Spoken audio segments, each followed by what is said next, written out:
রাজ্য সরকারের নতুন প্রকল্প যুবশক্তি ভরসা। এই যুবশক্তি প্রকল্পের মাধ্যমে রাজ্যের বেকার যুবক এবং যুবতীদেরকে আর্থিক সহায়তা প্রদান করা হবে।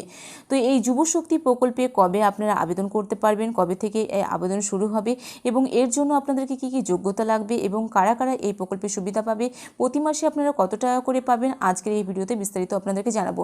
এর সঙ্গে এই প্রকল্পের আবেদন অনলাইনে হবে না অফলাইনে হবে, কী কী ডকুমেন্টস লাগবে, কবে আপনাদের অ্যাকাউন্টে টাকা ঢুকতে পারে, সমস্ত কিছু জানাবো আজকের এই ভিডিওতে। রাজ্যের বেকার যুবক এবং যুবতীদের জন্য বড় সুখবর। অন্নপূর্ণা ভান্ডারের পর এবার আলোচনা এসেছে যুবশক্তি ভরসা কার্ড। এই প্রকল্পের মাধ্যমে কর্মহীন যুবক যুবতীদের প্রতি মাসে 3,000 টাকা আর্থিক সহায়তা দেওয়ার পরিকল্পনা কথা সামনে এসেছে। ফলে চাকরির প্রস্তুতি নেওয়া এবং দৈনন্দিন খরচ সামলানোর ক্ষেত্রে বহু যুবক যুবতী উপকৃত হতে পারেন বলে আশাবাদী। তবে এই প্রকল্পের সুবিধা পেতে গেলে নির্দিষ্ট কিছু যোগ্যতা পূরণ করতে হবে। রাজ্য সরকারের পক্ষ থেকে সম্ভাব্য যোগ্যতার মানদণ্ড সম্পর্কেও তথ্য সামনে এসেছে। জানা গিয়েছে কারা এই যুবশক্তি ভরসার জন্য আবেদন করতে পারবেন।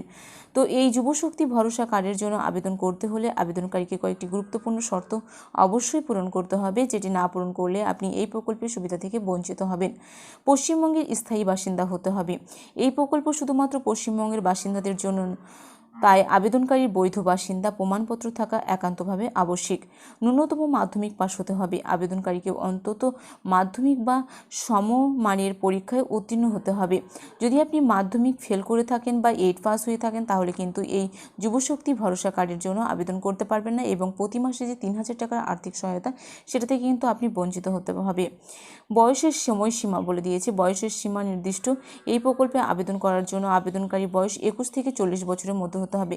অর্থাৎ আপনি যদি এই যুবশক্তি প্রকল্পের জন্য আবেদন করেন এবং বেকার যুবক যুবতী হয়ে থাকেন, এই প্রকল্পে প্রতি মাসে 3,000 টাকা করে আর্থিক সহায়তা নিতে হলে আপনাকে অবশ্যই আপনার বয়স 21 থেকে 40 বছরের মধ্যে হতে হবে এবং আপনাকে অবশ্যই মাধ্যমিক অন্তত পাস থাকতে হবে এবং সমসমানের পরীক্ষায় উত্তীর্ণ হতে হবে।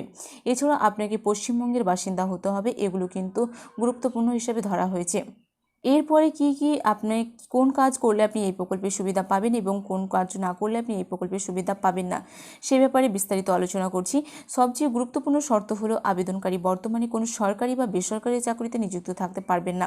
অর্থাৎ শুধুমাত্র বেকার যুবক এবং যুবতীরাই এই প্রকল্পের জন্য যোগ্য বলে বিবেচিত হবেন।